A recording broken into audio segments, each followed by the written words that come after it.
ಉದ್ಯೋಗವನ್ನು ಅರಸಿ ತಾಲೂಕಿನವೆಲ್ಲೆಡೆಯ ಜನರು ಕಾಫಿ ಸೀಮೆಯ ಕಡೆಗೆ ಗುಳೆ ಹೋಗುವುದು ತಾಲೂಕಿನಲ್ಲಿ ಸಾಮಾನ್ಯ. ಅಂತೆಯೇ ತಾಲೂಕಿನ ಕಾಮಯ್ಯನಹಟ್ಟಿ ಗ್ರಾಮದ ಸಣ್ಣ ನಾಗರಾಜ್ ಹಾಗೂ ಬಿ ಬೋರಮ್ಮ ಎಂಬ ದಂಪತಿಗಳು ತಮ್ಮ ಮಗನೋರ್ವನೊಂದಿಗೆ ಕೆಲಸವನ್ನ ಅರಸಿ ಚಿಕ್ಕಮಗಳೂರು ತಾಲೂಕಿನಲ್ಲಿ ಇರುವ ಕಾಫಿ ಎಸ್ಟೇಟ್ಗಳ ಕಡೆ ಗುಳೆ ತೆರಳಿದ್ದರು. ಹುಣಸೇಹಳ್ಳಿ ಸಮೀಪದ ಹ್ಯಾರಂಬಿ ಗ್ರಾಮದ ಬಳಿಯಲ್ಲಿ ಇರುವ ನಾಗೇಶ್ ಗೌಡ ಎಂಬುವರಿಗೆ ಸೇರಿದ ತೋಟದಲ್ಲಿ ಬಿ ಮಾರಮ್ಮ ಕೆಲಸ ಮಾಡುತ್ತಿದ್ದಾಗ ಕಾಡಾನೆ ದಾಳಿ ಮಾಡಿದೆ. ಪರಿಣಾಮ 45 ವರ್ಷದ ಬಿ ಮಾರಮ್ಮ ಸ್ಥಳದಲ್ಲಿ ಅಸುನೀಗಿರುವ ಘಟನೆ ಫೆಬ್ರವರಿ 22ರಂದು ಬೆಳಿಗ್ಗೆ ಜರುಗಿದೆ. ಕೆಲ ದಿನಗಳ ಹಿಂದೆಯಷ್ಟೇ ಕಾಡಾನೆ ದಾಳಿಗೆ ಓರ್ವರು ಬಲಿಯಾಗಿರುವ ಘಟನೆ ಜರುಗಿತ್ತು. ಈಗ ಕೂಡ್ಲಿಗಿ ತಾಲೂಕಿನ ಮಹಿಳೆ ಬಿ ಬೋರಮ್ಮ ಅಸುನೀಗಿದ್ದು ವಾರದೊಳಗೆ ಇಬ್ಬರು ಕಾಡಾನೆ ದಾಳಿಗೆ ಬಲಿಯಾದಂತಾಗಿದೆ. ಇದರಿಂದಾಗಿ ಕುಪಿತಗೊಂಡಿರುವ ಕಾರ್ಮಿಕರು ಹಾಗೂ ಗ್ರಾಮಗಳ ಗ್ರಾಮಸ್ಥರು ಸ್ಥಳೀಯ ತಾಲೂಕು ಜಿಲ್ಲಾಡಳಿತದ ವಿರುದ್ಧ ಆಕ್ರೋಶ ವ್ಯಕ್ತಪಡಿಸಿದ್ದಾರೆ. ಮಹಿಳೆಯ ಶವವಿಟ್ಟು ಪ್ರತಿಭಟನೆ ನಡೆಸುವ ಮೂಲಕ ಸ್ಥಳೀಯ ಆಡಳಿತದ ನಿರ್ಲಕ್ಷ್ಯವನ್ನ ತೀವ್ರ ಆಕ್ರೋಶ ವ್ಯಕ್ತಪಡಿಸುತ್ತಿದ್ದಾರೆ.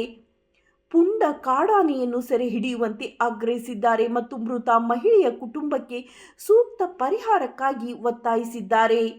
ಕೂಡ್ಲಿಗಿ ಶಾಸಕರಾದ ಡಾಕ್ಟರ್ ಎನ್.ಟಿ. ಶ್ರೀನಿವಾಸ್ ಘಟನೆಯ ಮಾಹಿತಿ ತಿಳಿದೊಡನೆ ತಮ್ಮ ಆಪ್ತ ಸಹಾಯಕರೊಂದಿಗೆ ಮೃತ ಮಹಿಳೆಯ ಕುಟುಂಬದ ಕಣ್ಣೀರು ಒರೆಸುವ ನಿಟ್ಟಿನಲ್ಲಿ ನೆರವಿಗೆ ಮುಂದಾಗಿದ್ದಾರೆ. ಶಾಸಕರಾದ ಡಾಕ್ಟರ್ ಎನ್.ಟಿ. ಶ್ರೀನಿವಾಸ್ ರವರು ಶೃಂಗೇರಿ ಕ್ಷೇತ್ರದ ಶಾಸಕರಾದ ಟಿ.ಡಿ. ರಾಜೇಗೌಡ ಅವರನ್ನ ದೂರವಾಣಿ ಮೂಲಕ ಸಂಪರ್ಕಿಸಿದ್ದು ಮೃತ ಮಹಿಳೆಯ ಪಾರ್ಥಿವ ಶರೀರದ ಸುರಕ್ಷಿತವಾಗಿ ಕ್ಷೇತ್ರಕ್ಕೆ ಕಳುಹಿಸಿಕೊಡುವಂತೆ ಅಗತ್ಯ ಕ್ರಮ ಕೈಗೊಳ್ಳುವಂತೆ ಮೃತ ಬಿ ಬೋರಮ್ಮ ಕುಟುಂಬಕ್ಕೆ ಸೂಕ್ತ ಪರಿಹಾರ ಸರ್ಕಾರದಿಂದ ಒದಗಿಸುವಂತೆ ತಿಳಿಸಿದ್ದಾರೆ. ಶಾಸಕರು ಘಟನಾ ಸ್ಥಳಕ್ಕೆ ಆಸಕ್ತರಾದ ಡಾಕ್ಟರ್ ಎನ್.ಟಿ. ಶ್ರೀನಿವಾಸ್ ತಮ್ಮ ಆಪ್ತ ಸಹಾಯಕರಾದ ಜಾತಪ್ಪ ಎಂಬುವರನ್ನ ಕಳುಹಿಸಿದ್ದಾರೆ. ಕ್ಷೇಮವಾಗಿ ಮೃತರ ಪಾರ್ಥಿವ ಶರೀರವನ್ನ ಮೃತರ ಕುಟುಂಬ ಸದಸ್ಯರನ್ನ ಕರೆತರುವಂತೆಯೇ ಅಗತ್ಯ ಕ್ರಮವನ್ನು ಜರುಗಿಸಿದ್ದಾರೆ.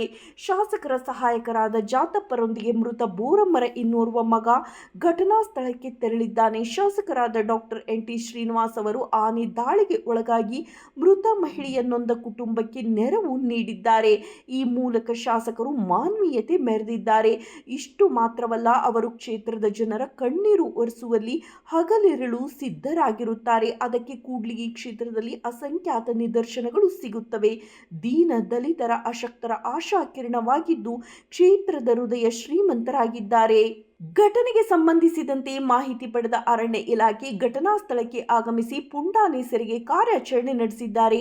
ತರಬೇತಿ ಹೊಂದಿ ಪಳಗಿರುವ 12 ಆನೆಗಳೊಂದಿಗೆ ಜಿಲ್ಲಾ ಅರಣ್ಯ ಇಲಾಖಾ ಅಧಿಕಾರಿಗಳ ನಿರ್ದೇಶನದಲ್ಲಿ ಅನೇಕ ಜಿಲ್ಲಾ ಅರಣ್ಯ ಇಲಾಖಾ ಸಿಬ್ಬಂದಿಯವರು ಮತ್ತು 16 ತಾಲೂಕು ಅರಣ್ಯ ಸಿಬ್ಬಂದಿಯವರು ಒಟ್ಟಾಗಿ ಪುಂಡಾನೆ ಸೆರೆಗೆ ಮುಂದಾಗಿದ್ದಾರೆ.